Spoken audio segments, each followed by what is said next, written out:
I love the whole process of creating my fused glass jewelry and accessories, so I wanted to invite you into my workshop to see it for yourself.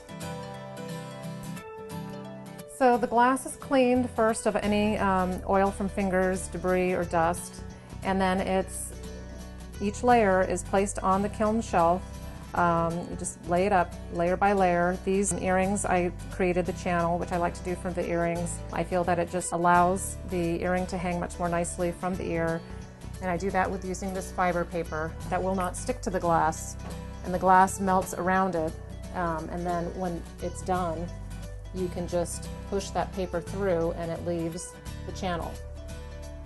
And it's just a much more finished looking way of creating the earrings. So now these pieces are ready to be placed in the kiln. So transfer it over to the kiln base here.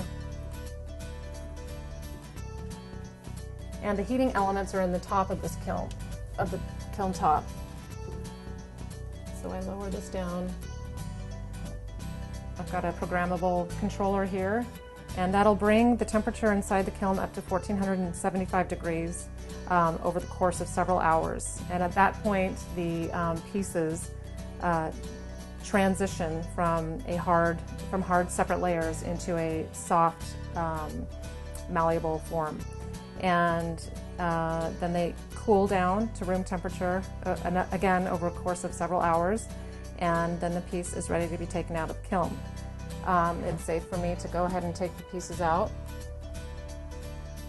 And so this one that we put the channel, the fiber paper in, you can see it has created a perfect little channel, so it's ready to be wire wrapped.